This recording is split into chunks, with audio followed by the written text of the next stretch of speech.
Kemarin itu kan Mas, tanggal 7 kemarin sudah saya sampaikan. Terus itu saya tindak lanjuti pakai ini karena ada laporan polisi kan begitu. Jadi untuk tindakan atas nama pengadilan untuk saat ini mohon untuk dihentikan kan begitu. Karena ini kan menyangkut keabsahan pemerintahan, Mas. Jadi korelasi ini dengan lex spesialis perkara saya ini kan ada kompilasi hukum. Kan saya dasarnya adalah hukum hasil pemilu. Lah, sing berhak menangani hasil pemilu ini pengadilan apa punya hak menangani hasil pemilu? Kan di situ harusnya diperiksa dulu toh, Mas. Lah sampai detik ini tidak satu orang pun yang bisa membuktikan bahwasanya alat bukti saya diantaranya surat KPU nomor 172 KPU Kota dan agenda Presiden nomor 197P YRS 0C4 itu buatnya terus mempermasalahkan itu dan pelunasan dengan uang rupiah SBKKN sebagai sistem ekonomi Pancasila juga belum pernah ada yang mempermasalahkan itu dan bahkan bank pun tidak pernah menyatakan keberatan. Lah ini sampai pengadilan itu memutuskan di luar kewenangannya padahal ini menyangkut dengan hasil pemilu. Lah niku kan padha karo melawan hukum tuh, Mas. Nah, itu melawan hukum konstitusi. Lah nek melawan hukum konstitusi niku pertanyaannya yang makar siapa ini nanti kan gitu. Jadi kan orang itu harus sah dulu baru berwenang gitu loh, Pak. Jadi nek belum sah nek sah itu kan harus kekuasaan itu kan timbul dari hasil pemilu gitu. Sedangkan misalkan itu pemilu itu hasilnya ada salah satunya surat KPU 172 itu yang isinya di dalamnya itu ada mandat kedaulatan rakyat pada 2014, Pak. Jadi kan selama ini yang nggak dipahami itu oleh para pihak. Ini di Bali juga viral, Mas. Kemarin Bu Agung itu viral juga ini di Bali, perkara seperti ini. Jadi kita memang ini satu-satunya yang bisa menyelesaikan problem ini hanya sidang istimewa MPR dalam arti sah siapa dulu yang sah ini gitu loh, Pak. Karena nek hasil pemilunya tidak mewakili segenap hasil pemilu ya pasti dikatakan sah toh, Mas, pemerintahan. Nggak bisa kita kan berlaku sesuai dengan pasal 27 ayat 1 misalkan. Kita bersamaan di hadapan hukum dan pemerintahan. Artinya niki kudu genah riyen kan? Gitu kan? Harus ada kepastian hukum dulu. Bukan hanya kepastian hukum dan juga kepastian keadilan. Ini sudah benar-benar adil atau belum kan gitu. Nah, itu memang memaksa revolusi sistemik. Seperti itu, Mas. Jadi ini bukan kok perlawanan terhadap pemerintah, bukan. Tapi rakyat itu menggunakan hasil pemilu gitu loh, Pak. Nah, nek rakyat salah menggunakan hasil pemilu, nek pemilu itu tidak dipakai hasilnya, untuk apa ada pemilu kan gitu tuh, Mas. Lah kita kan pengen rakyat itu ada tujuan bernegara, salah satunya melindungi segenap bangsa seluruh tumpah darah Indonesia. Dan dalam konsep hukum dituliskan bahwasanya salus populi suprema lex exto. Jadi keselamatan rakyat adalah hukum tertinggi. Mosok mengatasnamakan negara mau menyebabkan rakyat kehilangan tempat tinggal niki terus negara ya opo ngono lho. Lah percuma rakyat memandatkan kepada negara selama ini. Terus wong-wong niku ajeng nopo gitu loh. Kan harusnya ada solusi, kita negara Pancasila kan ada musyawarah, mufakat, enak solusi liyane piye kan gitu toh, Mas. Kalau ini ada sistem seperti ini, apakah terus sekarang saya pertanyakan adalah apakah sistem seperti ini sudah benar-benar sesuai Pancasila atau belum? Terus kalau sudah sesuai, yang berhak menentukan ini sesuai itu legal standingnya siapa? Kalau belum sesuai, itu harusnya bagaimana? Kan seperti itu, Mas. Makanya saya tuntut untuk revolusi itu di sini. Kita sama-sama di hadapan hukum. Dan saya sebenarnya tidak memusuhi siapapun. Ini hasilnya secara gampangannya, Mas. Ayo rembukan sing baik, ayo konsensus ulang. Piye to carane bernegara sing bener? Gen rakyat ora kondisinya seperti ini karena dengan sistem ekonomi yang seperti ini, yang berbasis kompetisi seperti ini mutlak pasti ada yang kalah dan bangkrut, Mas. Tanpa itu sistem ekonomi ora mungkin jalan. Sudah pasti nih. Setelah corona itu banyak yang tetep akeh sing tumbang, Mas. Gugatan masuk semua. Lah jenengan ini sebagai pegawai pengadilan jenengan pelajari nggih sejarahnya. PN itu kasus seperti ini mesti melonjaknya semenjak 2006 ke sini. Sebelum 2006 ke sini mesti enggak seperti sekarang. Karena mutlak violet, Mas. Sistem ekonomi sekarang itu mutlak violet. Mesti nek ora iso ngalahne liyane tetep ora iso menang, ora iso bertahan kan gitu. Karena kan sistem uang itu beredar untuk diperebutkan. Jadi kan seharusnya uang itu beredar berbasis hak, produktivitas dan kreativitas manusia. Kan harusnya gitu. Jangan misalkan nyambut gawe gajinya sepiro kan harus ditentukan. Gitu. Kalau misalkan nyambut gawe aku kemampuan ini wis tersedia uang karena uang pada hakikatnya sesuai napa istilahnya pembukaan Undang-Undang Dasar 45 cuma sebagai alat tukar menukar barang dan alat pengukur harga barang. Nah, di sini problemnya uang diperjualbelikan. Ada beban suku bunga di situ yang sebenarnya suku bunga itu tidak pernah dicetak. Lah pripun rakyat iso mbalekne duit? Akhirnya mekanismenya kan liquid aset, Mas. Termasuk sistem lelang ini. Lah niki kan jenenge ngakali rakyat, toh, Mas. Nek uangnya ora enek, terus piye carane rakyat balekno kan gitu toh, Pak. Nah, makanya mekanisme sekarang itu dibuatlah liquid aset. Gen seolah uang ora perlu dicetak ning asetmu wae tak kayak ning wong liya kan ngoten. Lah ini kan ya apa negara ya kok sistem ekonomi. Makanya saya itu pribadi cara menyampaikan secara nasional itu bagaimana. Ini sebenarnya bukan gerakan apapun. Aslinya nek pada 2010 ini dulu 2014 itu pemilu itu sudah beres kan KPU tugasnya menyelenggarakan pemilu. Terus di situ ada satu mandat pemilu berupa aspirasi politik pada 9 April 2014 itu atas nama pemberdayaan memang penanggung jawabnya Bapak Muzais waktu itu gitu ceritanya kan seperti itu. Nah di antaranya di dalamnya itu ada uang rupiah SBKKN sebagai kedaulatan uang negara. Jadi ada M0-nya itu apa itu jelas, Mas. LPG ini jelas. Jadi kados niki pelunasan itu sebenarnya bankable, Mas. Wong niku napa istilah underlying-nya jelas, LPG ini jelas kok. Jadi sebenarnya itu memang sudah lunas kalau secara hukum loh. Jadi ngeten pertanyaannya. Terus kalau mempermasalahkan SBKKN sebagai hasil pemilu ini legal standing pengadilan apa? Itu yang saya pertanyakan, Mas. Harusnya kan punya legal standing dulu untuk mempermasalahkan hasil pemilu. Makanya selalu tak tulis berkali-kali itu bukan kewenangan PN, bukan kewenangan Mahkamah Agung, bukan kewenangan Polri. Satu-satunya mekanisme yang bisa menyelesaikan ini adalah sidang istimewa MPR RI kan gitu loh. Memastikan dulu hasil pemilu ini benar atau enggak. Kecuali ada pembuktian terbalik, Mas. Oh iya iki hasil pemilu iki surat KPU 72 iki palsu misalkan. Baru itu bisa dikatakan. Tapi kenyataannya yang mengeluarkan KPU dilegalisir oleh KPU, Mas. Lah nek itu enggak dianggap sebagai hasil pemilu, lah KPU ini apa ya dianggap toh, Mas? Kan gitu loh. Logika hukumnya kan ngoten. Lah ini selama ini ki ora nek sing paham dengan ini ki gimana? Kula itu menanyakan itu. Apa ya sangkek wedine karo situasi. Lah kan padahal nek Undang-Undang Nomor 48 2009 tentang kekuasaan kehakiman, pengadilan kan harusnya netral toh, Mas? Netral. Tidak di bawah pengaruh kekuasaan, harusnya loh. Gitu. Mulai dari KPPS ini mboten angsal. Lah nggih mboten angsal, itulah fungsinya harus netral kan ngoten lho. Makanya di sini itu sebenarnya saya dirugikan, Artasari dirugikan, Bang si Mas Trijayanto juga dirugikan nggih. Itu karena apa? Karena seharusnya uang rupiah SBKKN ini sudah masuk dalam APBN karena dasarnya juga jelas Mas niku TNPPK Undang-Undang Nomor 15 tahun 2010 PP Nomor 15 tahun 2010. Lalu sampai apal kabeh Mas itu. Jadi ini murni tak tulis, Mas. Jadi saya itu rakyat menggunakan hasil pemilu gitu aja lah. Intinya saya minta kepastian hukum ini hasil pemilu yang saya pakai ini salah atau benar. Kalau nggih ganti rugi lelang. Nggih, dan ada mekanismenya, ora kok ngawur. Nek harusnya kan Bang itu mempermasalahkan dulu ini.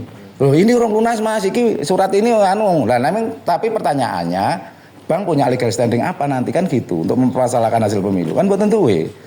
Nah, sama-sama dirugikan kok ya ayolah kita konsensus ulang bernegara, ditata melih negara iki apike kepiye. Wong kula jenengan itu negara kan punya tujuan. Gitu.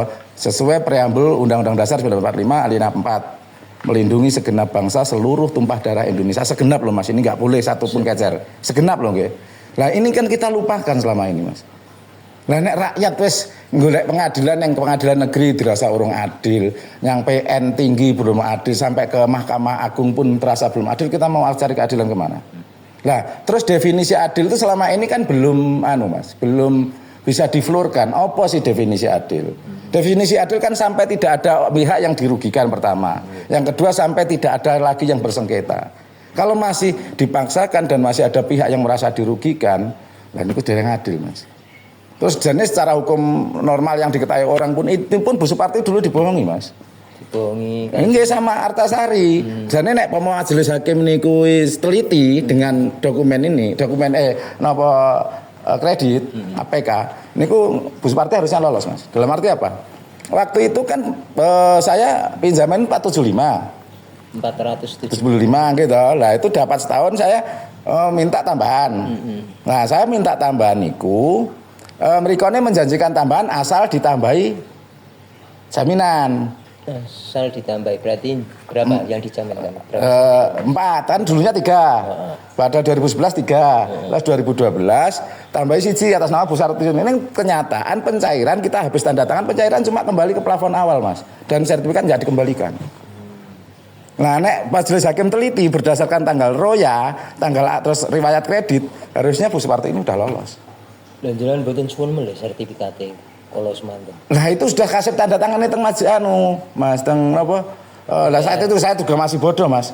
Nggih, saat itu saya masih bodoh. Jadi, loh kok ngene ya, lo masih bertanya-tanya. Lah saya protes, saya sempat melayangkan surat protes ke Artasari, tidak ditanggapi. Sampai sekarang saya arsipnya masih nggak ditanggapi. Ki kok ngene toh? Ki maksudnya gimana? Kok membohongi saya? Karena saya dulu kan bilang BMPK saya mencapai 1 M. Terus selanjutnya saya BMPK itu batas maksimal pemberian kredit gitu. Terus saya waktu itu dialasi, setelah saya protes saya dialasi begini, anu Mas BMPK di tempat saya di bank kami menurun, jadi ini tidak bisa kembali di top up, cuma bisa-bisanya kembali ke plafon awal. Itu sudah terjadi kredit Mas, pemberian itu. Nah, karena itu cuma lisan kan sulit saya buktikan Mas. Siswa ini kan cuma neliti dokumen itu. Oh iki roya tanggal semene. Oh iya berarti ini tambahan kan gitu. Wong gur kembali ke plafon 475 lagi kan artinya harusnya ini dikembalikan Mas. Ngoten lho. Nah saat itu kalau bingungnya kan yang 3 sertifikat itu udah lunas. Lah kalau menurut hukum saya udah lunas Mas. Kalau menurut ini lagi gitu loh. Kan itu hasilnya kan ngaten loh. Kalau kita kembali ke zaman dilihat nggih.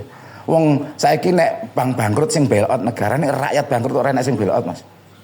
Kayak negara ini diciptakan untuk siapa coba? Kita yang membuat negara kan kita, yang memberi amanat mereka kekuasaan itu kita loh. Timbulnya kekuasaan dari kedaulatan terutama dari peristiwa hukum pemilu. Itulah kenapa aspirasi politik dimasukkan dalam hukum pemilu gitu loh Mas. Kalau kita masukkan di aspirasi setelah kekuasaan jadi, kita nggak punya legal standing mempermasalahkan hasil pemilu.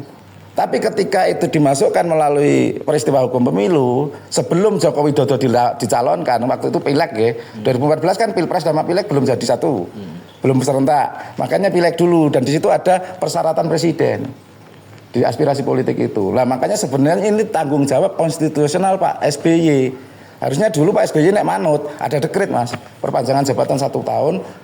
Restart ulang negara ini dari nol. Jadi nggak terjadi seperti ini. Ternyata nggak ada dekret. Nah itu SBY ngeludur mawon. Nah, ini semua nanti akan menerima karmanya masing-masing. Wong rakyat ini sekarang juga udah pinter Mas.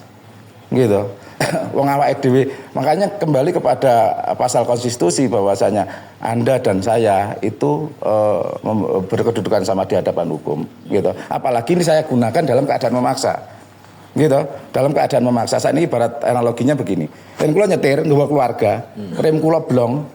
Anake guru wit sing tak tabrak wit niku napa kula didenda, Mas? Masih mau Dek. Mboten.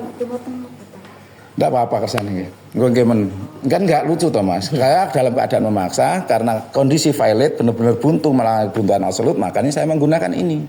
Dan ini satu hasil pemilu itu hak saya sebagai rakyat dalam keadaan memaksa saya gunakan ngoten lho, Mas. Jadi kalau ada pemaksaan kayak gini itu negara saya rasa kayak udah negara Pancasila ya Mas. Gitu. Nah, negara Pancasila nggak begini dan kita itu selama ini kayak disetir karo duit ya Mas. Nah, yang jadi problem lagi orang memahami uang itu hanya uang merah-merah ini keluaran BI itu. Bah ini tak ceritakan panjang lagi sejarah BI Satusan itu. Lah nggih ngerti ini kan gitu. Padahal uang itu kan ada M0 underlying napa makanya terbit M1, M2, M3 uang kartal, uang giral kan gitu toh. Gitu. Ada surat berharga. Lah ini underlyingnya aset ini sendiri. Minta dicetakkan uang sama negara. Kalau minta uang merah-merah sama BI, ini tugasnya Menteri Keuangan dan Presiden yang sah seharusnya kan gitu, Mas. Gitu ceritanya itu. Jadi penjelasannya seperti itu, Mas. Itu nek Bu Suparti niki wong niki korban saya dalam arti wong asline kan niki seksine enten Mas. Seksine enten. Waktu itu saya ke sini Mas Dian, marketingnya Mas Dian Mas. Niku kan teko. Ini cuma buat tambahan Bu, juga gitu Bu Suparti ada Mas. Nanti kalau nggak jadi tambah mboten sida kok ngoten. Cuma kan karena satu cuma lisan. Kan saya nggak bisa buktikan Mas. Itu loh problemnya. Biasanya yang pinjaman gitu ya anu loh Mas. Artasari. Suami istri ya tanda tangan loh. Nggih lah niki suaminya dulu kan di Jakarta, suara ibu. Lah niku ditekoni suaminya kemana? Anu Mas sudah cerai kan ngoten, padahal belum cerai sebenarnya, secara hukum belum cerai Mas. Cuma kan nggak ke Jakarta, nggak pulang-pulang kan ceritane. Sampai sekarang sampai meninggal. Sampai meninggal. Ceritanya secara hukum belum cerai sebenarnya kan gitu. Lah akhirnya seperti itulah kejadian semuanya Mas. Jadi kalau dhewe niku sebenarnya nek nganten saya bingung nek rakyat kaya kula niku golek keadilan nang PN ora ketemu, nang PN tinggi ora ketemu, sampai Mahkamah Agung ora ketemu. Ketemune sinten? Nek zaman riyen ketemu raja Mas, hakim tertinggi. Lah sakniki ketemu sinten? Kerajaan saiki negara republik. Lah nggih makanya kalau konsepnya Aspol ini sekaligus revolusi, itu adalah konsepnya kepala negara itu terpisah dengan presiden, Mas. Jadi hakim pemutus perkara itu terpisah dengan. Mau sakniki di nalar ya ora nalar lho, Mas. Kepala negara nyambi dadi eksekutif. Barat kata DE notaris sekaligus pemegang perjanjiane.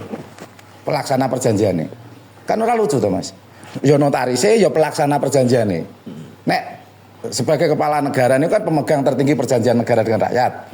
Eksekutif pelaksana perjanjian negara dan rakyat. Lah mosok notaris eksekutif, legislatif, yudikatif. Pelajaran sekolah hari. Nah, trias politika kan gitu. Nah, harusnya kita itu monarki konstitusi gitu loh. Jadi raja niku ya boleh diarani raja, oleh diarani presiden, monggo patiye niku perdana menteri pelaksana itu harusnya seperti itu. Dan ini kan tidak ada urungan final itu Mas Janjan, yang negara itu bisa mengalami perubahan kapanpun. Seperti itu. Jadi begini ya, Mas Eko. Kula diaturi Pak Ketua supados nyampaikan serat nggih aturan dinten Rebu 18 September mekaten. Lah bilih kula sampun dugi mriki pinanggih kalih Bu Suparti panjenengan niki. Berarti mengke tak ngubungi Emi nggih. Nyuwun tapak asmane bilih kula mengke didangu Pak Ketua napa sampun dugi mriki saestu. Buktinya seperti itu. Nggih, Bu Suparti kersane tanda tangan nggih. Itu kan haknya Bu Suparti. Nggih. Itu haknya Bu Suparti monggo. Nanti kalau mau saya tidak bisa menjawab kalau Mas Eko berkata seperti itu. Nggih toh. Nanti malah keliru saya.